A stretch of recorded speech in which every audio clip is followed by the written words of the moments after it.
Hello student, मैं सौरभ कोहली आपका हार्दिक स्वागत करता हूं अपने यूट्यूब चैनल में। आज हम चर्चा करेंगे सामाजिक विज्ञान कक्षा 8 हमारे अतीत में से व्यापार से साम्राज्य तक कंपनी की सत्ता स्थापित होती है, यानी कि पाठ दूसरे को हम चर्चा करेंगे जो कि इतिहास का एक पाठ है। इसके उप विषयों को हम देखेंगे और चर्चा करेंगे। ये जो हम चर्चा करेंगे SCERT की वर्कशीट्स के माध्यम से हम करेंगे। वो एक स्पेशल बुक है, उसके माध्यम से हम चर्चा करेंगे। और जो कोई भी हमारे चैनल के साथ नया जुड़ा हो, इस चैनल को सब्सक्राइब कर दे और बेल वाले बटन को ज़रूर प्रेस कर दे ताकि सारी नोटिफिकेशन उस तक ज़रूर मिल सके। चलिए शुरू करते हैं। शिक्षण अधिगम। विद्यार्थी जान पाएंगे कि कैसे ये English east India company Bharat में एक व्यापारिक कंपनी से प्रमुख राज शक्ति बन गई। आइए साझा करें। अगर आप किसी वस्तु के व्यापारी होते तब वह कौन सी वस्तुएं होती जिनका आप व्यापार करते? आप इस वस्तु के दाम कैसे निर्धारित करते? आपसे पूछा गया है, अगर आप व्यापारी होते तो आप कौन सी वस्तुएं का व्यापार करते, यानी कि क्या बेचते और उसका दाम कैसे आप तय करते। तो ये पॉइंट आप अपने यहाँ से लिख सकते हैं। बाकी समझने वाली दूसरी बात है, विभिन्न देशों के बीच व्यापार की प्रक्रिया प्राचीन काल से चली आ रही है। वर्तमान काल में किसी भी देश का विकास वस्तुओं और सेवाओं के निर्यात पर बहुत निर्भर करता है। क्या आप पता लगा सकते हैं कि भारत दूसरे देशों को क्या क्या निर्यात करता है? भारत यहाँ से क्या क्या भेजता है? उदाहरण के रूप में निर्यात का मतलब है क्या क्या ये भारत से विदेशों को चीज़ें जाती हैं। तो बहुत सी ऐसी चीज़ें हैं जो भारत से विदेशों में जाती है। चीनी भी जाती है विदेशों में, गेहूं भी जाता है। तो बहुत सी ऐसी चीज़ें हैं जो जाती हैं, वो आप यहाँ पर मेंशन कर सकते हैं, लिख सकते हैं। आगे देखें, कक्षा 7। आपने कक्षा 7 में यूरोपियों का भारत में व्यापार के लिए आगमन पढ़ा था। पुर्तगालियों पहले यूरोपी थे जो व्यापार के लिए समुद्री मार्ग से भारत पहुंचे थे। यानी कि अगर यूरोप वासियों की बात करें तो उसमें से जो देश है पुर्तगाल, उसके जो लोग थे यहाँ पर सबसे पहले आए थे। यूरोप में भारत के बारीक सूती कपड़े, काली मिर्च, लौंग, इलायची और दालचीनी की ज़बरदस्त मांग थी। यूरोप में किस चीज़ की मांग थी भारत से? सूती कपड़े, रेशम, काली मिर्च, लौंग, इलायची और दालचीनी की ज़बरदस्त मांग थी। सभी यूरोपीय कंपनियों, व्यापारिक कंपनियों जैसे डच, पुर्तगाली, ब्रिटिश और फ्रेंच की एक प्रकार की वस्तुओं को खरीदने में दिलचस्पी थी। मतलब कि जितने भी यूरोपीय देश थे और उनकी व्यापारिक कंपनियां थी, जैसे डच, पुर्तगाली, ब्रिटिश और फ्रेंच की एक ही प्रकार की वस्तुओं को खरीदने में दिलचस्पी थी। इस बढ़ती प्रतिस्पर्धा से भारतीय बाजारों में इन चीज़ों की कीमत बढ़ने लगी और उनसे मिलने वाला लाभ गिरने लगा। बाजारों पर कब्जे की इस होड़ ने व्यापारिक कंपनियों के बीच लड़ाइयों को शुरुआत कर दी। जब भी मौका मिलता, कोई एक कंपनी किसी दूसरी कंपनी के जहाज डुबो देती थी, रास्ते में रुकावटें खड़ी कर देती थी और माल से लदे जहाज़ों को आगे बढ़ने से रोक देती थी। व्यापारिक चौकियों को किलेबंदी के जरिए सुरक्षित भी रखा जाने लगा। किलेबंदी क्या होती है? एक तरह से बाउंड्री होती है। अपनी बस्तियों को किलेबंद करने और व्यापार में मुनाफा कमाने की इन कोशिशों के कारण स्थानीय शासकों में से भी टकराव होने लगा। अब देखने वाली बात यह है कि जो भी यूरोपीय कंपनियां थी, यानी कि डच हो गए, फ्रांसीसी हो गए, पुर्तगाली हो गए या अंग्रेज हो गए, ये भारत में आए और अपनी बस्तियां बसाना शुरू कर दी और वहाँ का जो लोकल राजा होता था, शासक होता था, उनसे भी इनके टकराव होने शुरू हो गए। आइए बंगाल में व्यापार को देखते हैं। बंगाल में ईस्ट इंडिया कंपनी की पहली फैक्ट्री 1651 में हुगली नदी के किनारे शुरू हुई। बंगाल में ईस्ट इंडिया कंपनी की सबसे पहली फैक्ट्री 1651 में हुगली नदी के किनारे शुरू हुई थी। और ध्यान देने वाली बात यह भी है कि 1600 में ही चार्टर पर हस्ताक्षर करे थे क्वीन एलिजाबेथ प्रथम ने। ईस्ट इंडिया कंपनी को चार्टर दिया था कि जाओ आप व्यापार कर सकते हो। अगला पॉइंट है, यहाँ पर कंपनी के अफसर बैठते थे। 1696 तक कंपनी ने इसके चारों तरफ किला बनाना शुरू कर दिया था। मुगल अफसरों को रिश्वत देकर 3 गांवों की जमींदारी भी खरीद ली थी। इनमें से एक गांव कालीकाता था, जिसका नाम बदलकर बाद में कलकत्ता रखा गया। आज इसे हम कोलकाता कहते हैं। कंपनी ने मुगल सम्राट औरंगजेब को इस बात के लिए भी तैयार कर लिया था कि वह कंपनी को बिना शुल्क चुकाए व्यापार करने का आदेश जारी कर दे। पर जल्द ही कंपनी के अफसर निजी तौर पर व्यापार करने के लिए भी शुल्क यानी कि टैक्स चुकाने से इनकार करने लगे। पहले तो वह कहते थे कि हम आपको टैक्स चुका देंगे, शासकों को, लोकल लीडर्स को और मुगल सम्राटों को, लेकिन बाद में उनको जब लालच आया तो वह व्यापार के लिए जो शुल्क था वो भी चुकाने से इनकार करने लगे। इससे बंगाल की राजस्व वसूली बहुत कम हो गई। ऐसे में बंगाल के नवाब मुर्शीद कुली खान ने कंपनी का विरोध किया। आइए देखें आपने क्या समझा।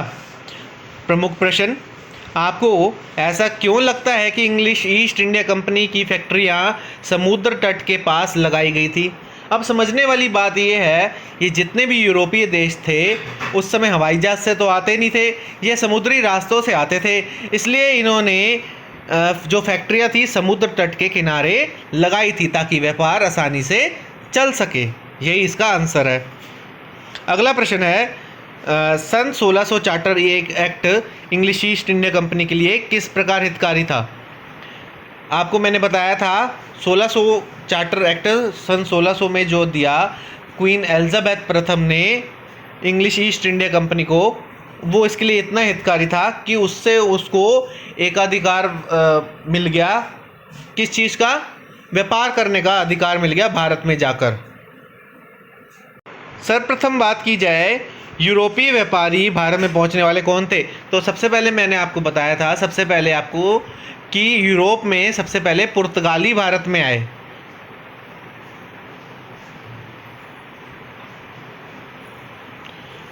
और उससे में सबसे पहले जो वास्को डी गामा आए थे 1498 को।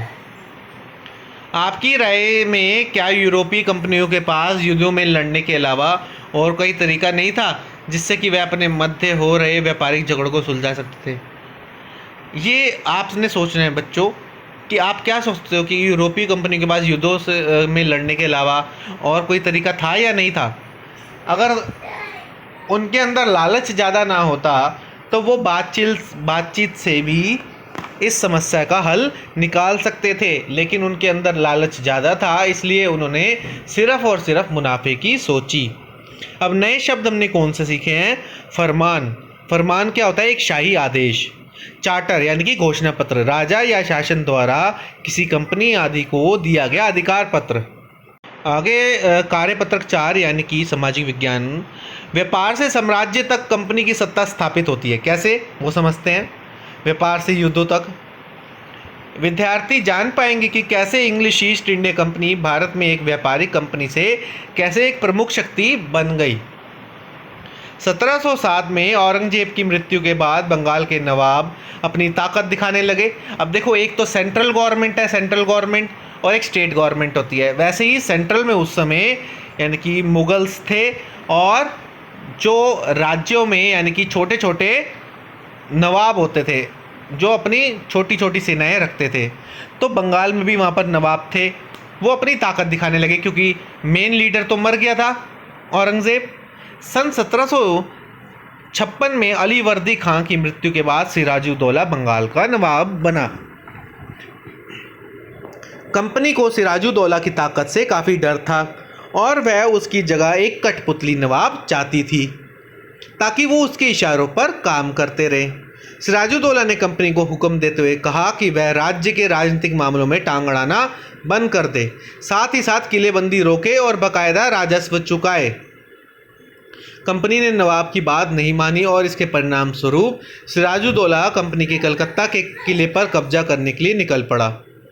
विचार करें, ऊपर दिए गए गद्यांश में शब्द कठपुतली नवाब से आप क्या समझते हैं? देखिए, कठपुतली क्या होती है? जिसको हम इशारे से चला सके। इसमें फ़ोटो में भी आप देख सके जिसको जिस तरह से हम चाहे उस तरह से इशारे पर चला सके। प्लासी का युद्ध 1757। प्लासी युद्ध किनके बीच हुआ? रॉबर्ट क्लाइव, जो कि कंपनी की सेना का नेतृत्व कर रहा था, बनाम सिराजुद्दौला बंगाल का नवाब। परिणाम क्या निकला? कंपनी की जीत हुई और नवाब हार गया। नवाब को मार दिया गया। मीर जाफ़र को बंगाल का नवाब बना दिया गया और उसने कंपनी को बिना शुल्क के व्यापार करने का पूर्ण अधिकार दे दिया।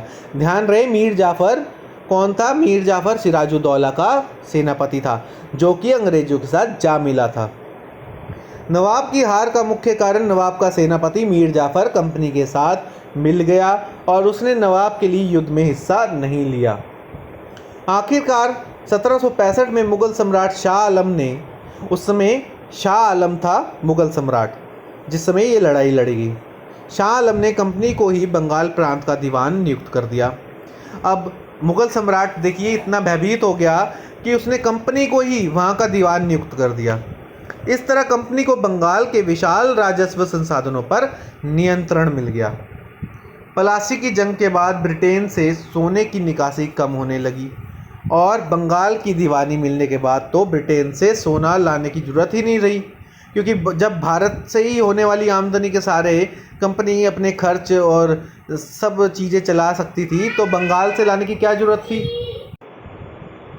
इस पाठ की अगली और आखिरी कार्यपत्रक में देखेंगे कैसे ईस्ट इंडिया कंपनी भारत में एक प्रमुख शक्ति बन गई और उसने अपने शासन को फैलाने के लिए कौन कौन से तरीके अपनाए। अब चलिए इन प्रश्नों के उत्तर देने की कोशिश करते हैं। आपको ऐसा क्या लगता है और क्यों लगता है कि कंपनी बंगाल में कठपुतली नवाब चाहती थी? अब देखिए, कठपुतली नवाब इसलिए चाहती थी वो, क्योंकि जो कंपनी चाहे वही नवाब करे, ना उसे रोक टोक करे, ना कंपनी के काम में कोई हस्तक्षेप करे। कंपनी जिस तरह चाहे जैसे चाहे व्यापार करना चाहती है वो वैसे करे, और इस चीज़ के लिए उन्हें एक कठपुतली नवाब चाहिए था। इंग्लिश ईस्ट इंडिया कंपनी को दीवानी का अधिकार किसने सौंपा था? मैंने आपको बताया था, ईस्ट इंडिया कंपनी को दीवानी का अधिकार शाह आलम ने दिया था, जो कि उस समय मुग़ल सम्राट था। दीवानी शब्द का अर्थ क्या होता है? यानी कि राजस्व, रेवेन्यू कलेक्ट करने की आज़ादी, तो ये शाह आलम ने दी थी। हमने देखा कैसे मीर जाफ़र ने बंगाल के नवाब को प्लासी के युद्ध में धोखा दे दिया था। क्या आपको लगता है उसने सही किया? मीर जाफ़र ने अपने जो मालिक सिराजुद्दौला को धोखा देकर यह सिद्ध कर दिया कि वह एक खराब सेनापति था, और साथ ही साथ उसने एक दूसरी शक्ति को आमंत्रित कर दिया एक तरह से कि आओ उस जगह पर कब्जा करो। अगर वो अंग्रेज़ों का साथ नहीं देता तो अंग्रेज वहीं पर ही रुक जाते।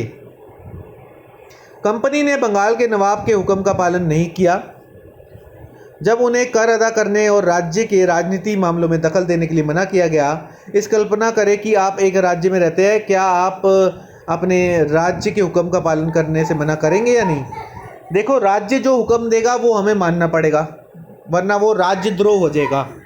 तो ये हमारे समझने वाली बात है, जो राज्य हुक्म दे वो राज्य उस वहाँ के नागरिक को मानना ही पड़ता है, चाहे वहाँ पर कोई भी रह रहा हो, चाहे कोई विदेशी हो, उसे उस एरिया का हुक्म मानना ही पड़ता है, और जो नहीं मानता वो दंड के भागी होते हैं, अर्थात उन्हें सज़ा मिलती है।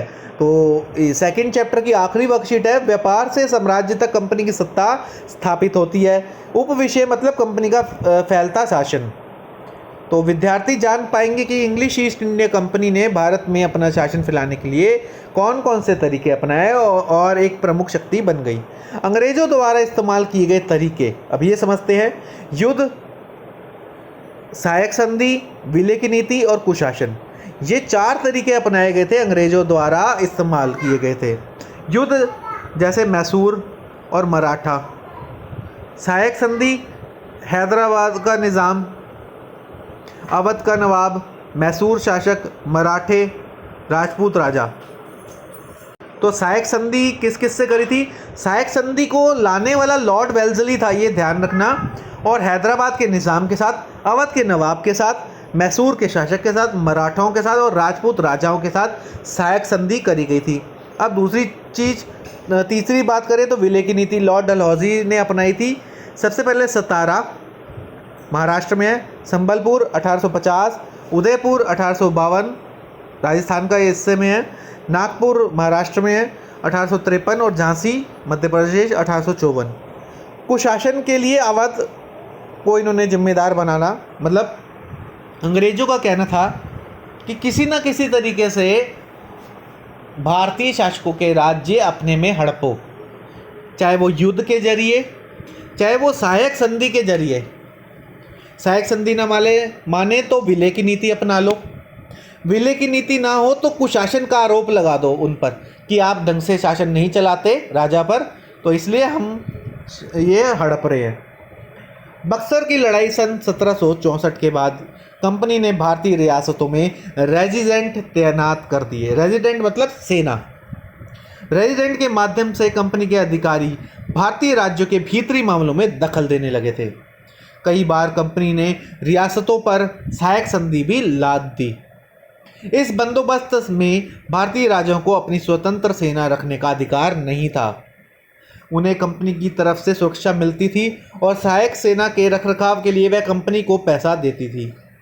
मतलब कि अंग्रेज वहीं रहेंगे और उनसे उल्टा पैसे लेते थे। अगर भारतीय शासक रकम अदा करने में चूक जाते थे तो जुर्माने के तौर पर उनका इलाका कंपनी अपने कब्जे में ले लेती थी। विलय की नीति की बात करें, लॉर्ड डलहौजी ने कई रियासतों को अपना विलय नीति में अधिग्रहण कर लिया। यह सिद्धांत इस तर्क पर आधारित था कि अगर किसी शासक की मृत्यु हो जाती है और उसका कोई पुरुष वारिस नहीं है तो उसकी रियासत हड़प कर ली जाएगी, यानी कंपनी के भूभाग का हिस्सा बन जाएगी। बहुत सारी रियासतें इस सिद्धांत के आधार पर अंग्रेजों के हाथ में चली गई। ऊपर दिए गए फ्लो चार्ट में देखिए, जैसे मैंने आपको बताया था, सतारा, झांसी, नागपुर। अवध का किस्सा, 1856 में कंपनी ने अवध अपने नियंत्रण में ले लिया। इस बार अंग्रेजों ने यह तर्क दिया कि अवध पर नवाब का कुशासन है। अवध के लोग गुस्से में भड़क गए और 1857 के महान विद्रोह में शामिल हो गए। अब बात करें टीपू सुल्तान की, जिसकी जो उपाधि है शेर मैसूर। मैसूर हैदर अली और उसके पुत्र टीपू सुल्तान के नेतृत्व में काफ़ी ताकतवर हो चुका था। मैसूर राज्य जो था, हैदर अली जो कि टीपू सुल्तान का पिता था, उन दोनों के नेतृत्व में काफ़ी ताकतवर हो चुका था। 1785 में टीपू सुल्तान ने अपनी रियासत में पड़ने वाले बंदरगाहों से चंदन की लकड़ी, काली मिर्च और इलायची का निर्यात रोक दिया। टीपू सुल्तान ने स्थानीय सौदागरों को भी कंपनी के साथ कारोबार करने से रोक दिया। उसने भारत में रहने वाले फ्रांसीसी व्यापारियों से घनिष्ठ संबंध विकसित किए और उनकी मदद से अपने सेना का आधुनिकीकरण किया। अंग्रेज आग बबूला हो गए और उन्होंने मैसूर के खिलाफ 4 बार युद्ध में हिस्सा लिया। श्रीरंगपट्टनम की आखिरी जंग में कंपनी को सफलता मिली। टीपू सुल्तान मारा गया और मैसूर पर सहायक संधि थोप दी गई और अंग्रेजों ने कब्जा कर लिया। मराठों से लड़ाई, 1761 में पानीपत की तीसरी लड़ाई में हार के बाद मराठों को कई राज्यों में बांट दिया गया। इनके नेता सरदार कहलाते थे। ये सारे सरदार एक पेशवाई यानी कि सर्वोच्च मंत्री के अंतर्गत एक कॉन्फेडरेंसी यानी कि राज्य मंडल के सदस्य थे। अंग्रेजों और मराठों के बीच 3 युद्ध हुए। तीसरे अंग्रेज मराठा युद्ध 1817 से 19 के बीच में जो लड़ा गया, मराठों की ताकत को कुचल दिया गया। पेशवा को पुणे से हटा दिया गया और पेंशन पर भेज दिया गया। अब विंध्य के दक्षिण में पूरे भूभाग पर कंपनी का नियंत्रण हो चुका था। सर्वोच्चता का दावा, सर्वोच्चता मतलब सबसे ऊंचा, अव्वल दर्जे का। लॉर्ड हेस्टिंग 1813 से 1823 तक गवर्नर जनरल के नेतृत्व में सर्वोच्चता की एक नई नीति शुरू की गई। कंपनी का दावा था कि उसकी सत्ता सर्वोच्च है, इसलिए वह भारतीय राज्यों से ऊपर है। अपने हितों की रक्षा के लिए वह भारतीय रियासतों का अधिग्रहण करने या उनके अधिग्रहण की धमकी देने का अधिकार अपने पास मानती थी। कंपनी भारत के उत्तर पश्चिम में अपना नियंत्रण स्थापित करना चाहती थी, क्योंकि उसको वहाँ रूस के प्रभाव का भय था। उन्होंने अफगानिस्तान के साथ 1838-1842 के बीच एक लंबी लड़ाई लड़ी और वहां अप्रत्यक्ष कंपनी शासन स्थापित कर लिया। 1843 में सिंध भी कब्जे में आ गया। पंजाब में राजा रंजीत सिंह की मृत्यु के बाद उनकी रियासत के साथ 2 लंबी लड़ाई हुई और 1859 में अंग्रेज़ों ने पंजाब का भी अधिग्रहण कर लिया, यानी कि अपने कब्जे में ले लिया। आइए जानते हैं कि आपको कितना समझ में आया। 1764 बक्सर की लड़ाई के बाद कंपनी और ज़्यादा ताकतवर कैसे बन गई? क्योंकि कंपनी अब दीवानी वसूल करती थी, उसके हाथ में सारी सत्ता आ चुकी थी, उसके पास काफ़ी पावर आ चुकी थी, इस कारण वह बहुत ज़्यादा ताकतवर बन चुकी थी। कंपनी अपने रेजिडेंट भारतीय रियासतों में तैनात कर देते थे। क्या आपको अच्छा लगेगा अगर कोई बाहर का व्यक्ति आपके घर में आकर रहे और घर की हर प्रक्रिया पर नज़र रखे? इसी प्रकार कंपनी रेजिडेंट का काम होता था। तो ये तो हमें अच्छा नहीं लगेगा और अंग्रेज़ों ने ऐसे ही किया था कि रेजिडेंटों को भारतीय रियासतों में तैनात कर दिया था। वो सारी खबर अंग्रेज़ों तक पहुंचाते थे और यहाँ तक कि खर्चा भी रियासतों को ही देना पड़ता था। मैसूर के टीपू सुल्तान बहुत ही बहादुर थे, जिन्होंने कंपनी की ताकत पर रोक लगानी चाहिए और उसके साथ जंग भी लड़ी। यदि आप टीपू सुल्तान होते तो आप किस प्रकार के राजा होते? चर्चा करें। मैसूर के टीपू सुल्तान बहुत बहादुर थे। उन्होंने कंपनी की ताकत पर रोक लगाने की कोशिश करी और व्यापार को भी नियंत्रण में लाने की कोशिश करी। उन्होंने 4 बार जंग लड़ी अंग्रेज़ों से, लेकिन श्रीरंगपट्टनम की आखिरी लड़ाई में वह मारे गए। भारत में अपना शासन फैलाने के लिए कंपनी द्वारा बताए गए किसी एक तरीके को बताइए। कुशासन की नीति पहला, विलय की नीति दूसरा, हड़प की नीति और युद्ध, चारों तरीके। विलय नीति लॉर्ड डलहौजी द्वारा शुरू की गई थी। सही बात है। कंपनी ने 1856 में अवध को युद्ध में हराकर उस पर कब्जा कर लिया था उन्होंने कब्जा। पानीपत के तीसरे युद्ध में मराठों की जीत हुई थी। भारतीय शासकों के दरबार में कंपनी के रेजिडेंट और सहायक सेना के रखरखाव के लिए पैसे कंपनी खुद देती थी। सही बात है। तो इस प्रकार ये पूरा चैप्टर हमारा कंप्लीट होता है। जो मेन चीज़ें थी इसमें वो सब मैंने आपके साथ डिस्कस करी हैं। अपने साथियों के साथ ये वीडियो शेयर करिए, लाइक करिए, सब्सक्राइब कीजिए इस चैनल को और इसके साथ जुड़े रहिए। धन्यवाद।